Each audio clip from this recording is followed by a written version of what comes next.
Hello my dear lovely friend, कैसे हो आप। मैं सुषमा।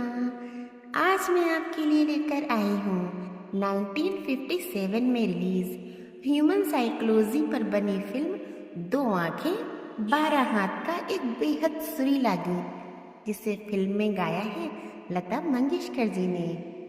लता मंगेशकर जी का गाया इसी फिल्म का एक और गीत, जिसे भरत व्यास जी ने लिखा था, उसे आज भी बहुत से स्कूलों में गाया जाता है। आपने भी कभी न कभी इसे जरूर गाया होगा।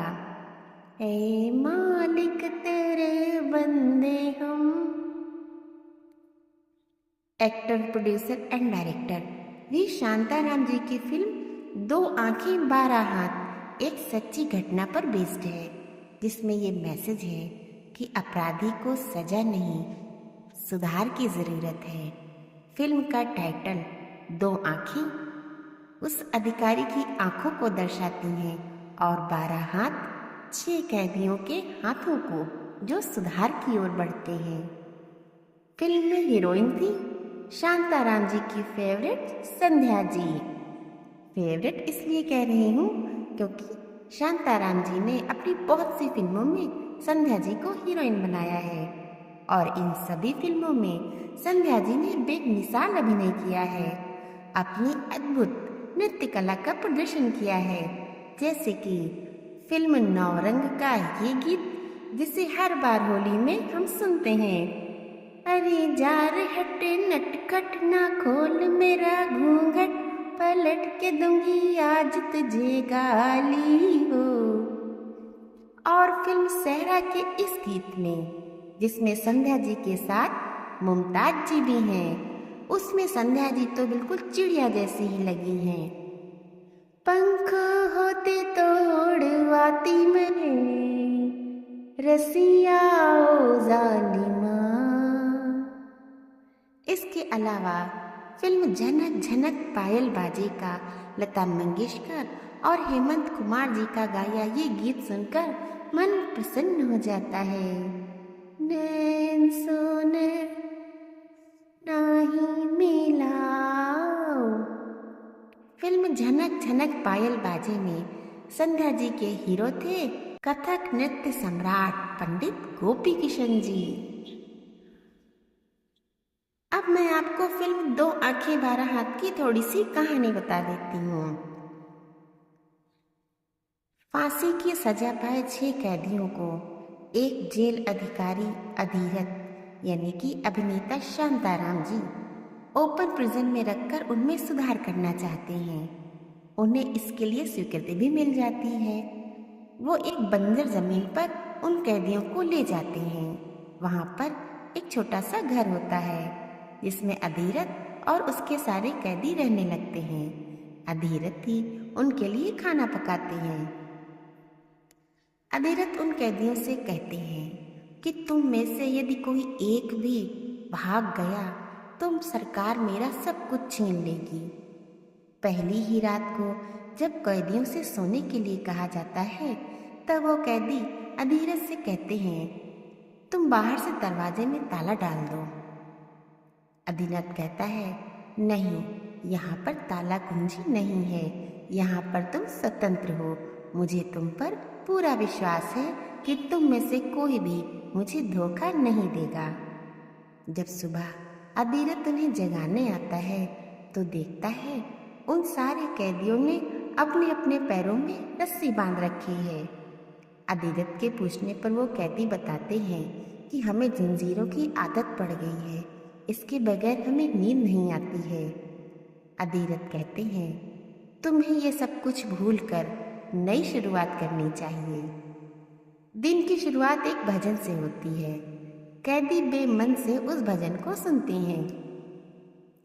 अधीरथ उन कैदियों से उनके नाम पूछता है, तो वो लोग अपना नाम लगभग भूल से चुके होते हैं, क्योंकि उन्हें जेल में उनके नाम से नहीं, उनके कैदी नंबर से बुलाया जाता था। इसलिए वो लोग पहले अपना अपना कैदी नंबर ही बताते हैं, फिर एक कपड़े पर वो सब अपने अपने हाथों की छाप दे देते हैं। उसके बाद अधीरथ एक बंजर जमीन को उपजाऊ बनाने के लिए उन कैदियों के हाथ में वही वही औजार देते हैं जिनकी सहायता से उन कैदियों ने किसी न किसी की हत्या करी हुई होती है। इन कैदियों में किशन नाम का एक कैदी है जिसने अपनी पत्नी का खून कर दिया था। अधीरथ किशन की बूढ़ी माँ और किशन के दो छोटे छोटे बच्चों को उसी घर में बुला लेता है। उन्हें देखकर किशन बहुत खुश होता है। फिर किशन की माँ किशन के दोनों बच्चों को किशन के पास छोड़कर चली जाती है। गांव में खिलौने बेचने वाली एक लड़की है चंपा, यानी कि अभिनेत्री संध्या। उसे किशन के उन दोनों बच्चों को बहुत प्यार करती है। जब किशन के बच्चे साथ में रहने लगते हैं तो बाकी कैदियों को लगता है कि उनके परिवार को भी यहाँ साथ आकर ही रहना चाहिए, मगर अधीरथ इसमें बाधा बन सकते हैं। इसलिए सब कैदी फैसला करते हैं कि अधीरथ को मार दिया जाए। एक कैदी अधीरथ की दाढ़ी बनाते समय उसका गला रेतने की कोशिश करता है, मगर अधीरथ की अच्छाई और अपने प्रति उनके प्यार को याद कर उसका हाथ कांपने लगता है। वो अधीरथ को बता देता है कि हम सब तुमको मारना चाहते हैं। उसकी बात को सुनकर बाकी के कैदी डर जाते हैं और वहां से भाग जाते हैं। अधीरथ उन सब के पीछे उनका नाम पुकारते हुए उन्हें रोकने की कोशिश करता है, मगर कोई नहीं रुकता। तब उन्हें पकड़ने के लिए अधीरथ पुलिस स्टेशन में आता है।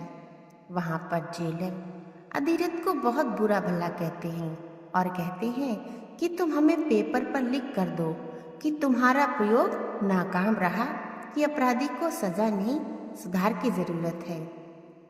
अधीरथ लिखकर दे देते हैं। अधीरथ को जेल में बंद कर दिया जाता है, लेकिन थोड़ी देर बाद जेलर उसे बताते हैं कि तुम्हें आज़ाद किया जाता है क्योंकि तुम्हारा कोई कैदी भागा ही नहीं था, सब घर में ही मौजूद मिले हैं। अधीरथ घर वापस आकर उन सबसे पूछता है कि जब तुम भाग ही गए थे तो तुम सब वापस क्यों आए। तब कैदी कहते हैं कि हम जब भाग रहे थे तो रास्ते में एक मंदिर दिखा। वहाँ ठाकुर जी की आंखों में मुझे तुम्हारी ही आकृति दिखाई दी, तो हमें लगा कि तुम्हारी आंखें हमारा पीछा कर रही हैं, इसलिए हम सब वापस आ गए। धीरे धीरे समय बीतता है। कैदियों की मेहनत रंग लाती है, यानी बंजर जमीन पर फसल उगती है। वो पास के गांव में अपनी सब्जियों को बेचने के लिए जाते हैं, जहां पर पहले से ही एक साहूकार गांव वालों से कम दाम में सब्जियां खरीदकर उन्हें शहर में महंगे दामों में बेचता है। मगर ये कैदी गांव वालों को सस्ते दामों में सब्जियां बेच देते हैं। ये देखकर साहूकार को बहुत गुस्सा आता है, मगर वो उन हट्टे कट्टे कैदियों से लड़ नहीं सकता है, इसलिए वो एक चाल चलता है। साहूकार उन कैदियों को अपने घर चाय पर बुलाकर शराब पिला देता है। नशे में हो चुके कैदी खिलौने वाली चंपा से बदतमीजी करने की कोशिश करते हैं। यह सब कुछ जानकर अधीरथ को बहुत दुख होता है कि मेरा प्रयोग असफल रहा, तुम लोग कभी नहीं सुधर सकते। तब चंपा अधीरथ को साहूकार की चाल के बारे में बताकर उन कैदियों को सुधार का एक और मौका देना चाहती है। कैदियों को भी अपने किए पर बहुत पछतावा होता है। वो माफ़ी मांगने आते हैं और वचन देते हैं कि अब हम लोग कोई गलत काम नहीं करेंगे। अगले दिन कैदी फिर सब्जियां लेकर गांव में जाते हैं और जब उनकी सब्जियां गांव वाले सस्ते दामों में खरीदने लगते हैं, तब साहूकार अपने गुंडों से उन कैदियों पर हमला करवा देता है। हालांकि वो कैदी चाहते तो उन साहूकार के गुंडों को सबक सिखा सकते थे, मगर चूंकि उन्होंने अपने बाबूजी यानी अधीरथ को वचन दिया था कि वह कोई गलत काम नहीं करेंगे, इसलिए वह सब चुपचाप मार खाते रहते हैं, मगर पलट कर वार नहीं करते। वह सब घायल होकर जब घर आते हैं तब अधीरथ को पता चलता है कि कैदियों ने मारपीट नहीं करी है। तब वह बहुत खुश होते हैं, सबको गले लगाते हैं और कहते हैं कि मेरा प्रयोग सफल हो गया। लेकिन उसी रात वह दुष्ट साहूकार उस घर पर बहुत सारे जानवर छोड़ देता है जहां अधीरथ सो रहा है और मार खाए सारे बेहोशी की हालत में पड़े कैदी सो रहे हैं। एक सांड घर के अंदर घुसकर कैदियों पर हमला कर देता है। तब अधीरथ उससे भिड़ जाता है, मगर सांड उसे बुरी तरह घायल कर देता है। यही वह सीन था जिसमें रियल में ही शांताराम जी ने उस बैल से फाइट करी थी, जिसके कारण उनकी आंख घायल हो गई थी। मौत के दरवाजे पर खड़े अधीरथ के लिए खिलौने वाली चंपा सहित सभी कैदी ईश्वर से प्रार्थना करते हैं, हे मालिक तेरे बंदे हम। लाख प्रार्थनाओं के बाद भी अधीरथ नहीं बच पाते। फिर जेलर आकर उन कैदियों को बताते हैं कि तुम सबकी सजा माफ हो चुकी है, अब तुम लोग जा सकते हो। क्या वो कैदी वापस अपने अपने घर जाएंगे? ये जानने के लिए आप ज़रूर देखिएगा ये टाइमलेस अवार्ड विनिंग फिल्म 2 आंखें 12 हाथ। तब तक के लिए आइए गाते हैं ये गीत।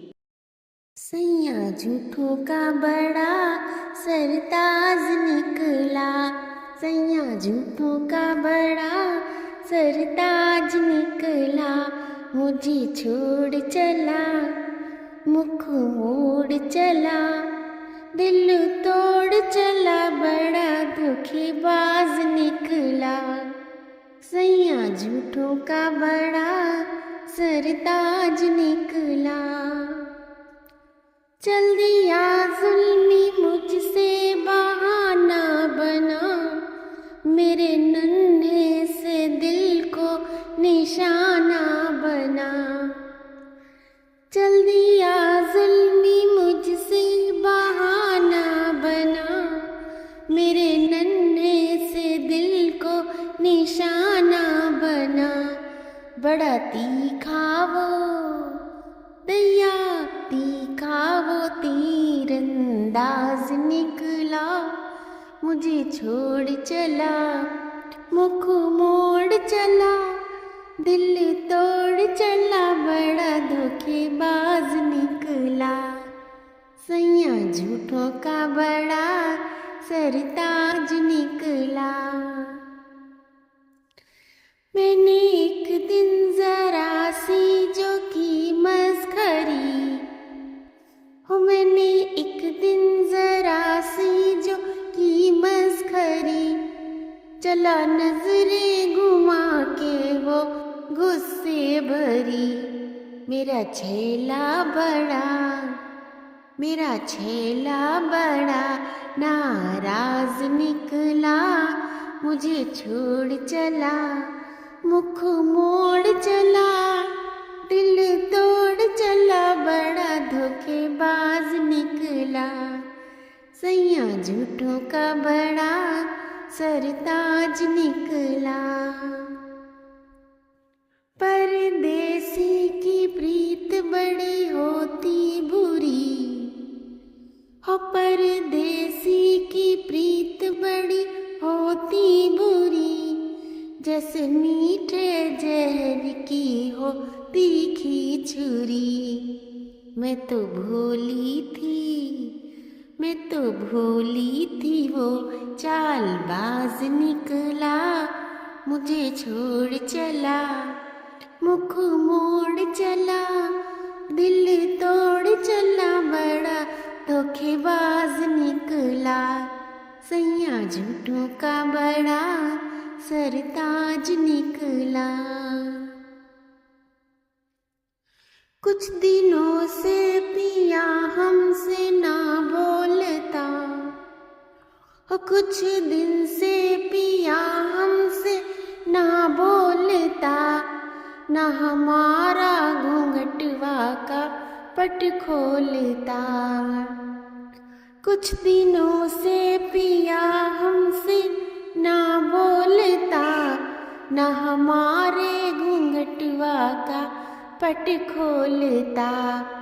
इस गुपचुप का भेद देखो आज निकला, मुझे छोड़ चला, मुख मोड़ चला, और दिल तोड़ चला, बड़ा धोखेबाज निकला। सैया झूठों का बड़ा सरताज निकला, सैया झूठों का बड़ा सरताज निकला। Thank you.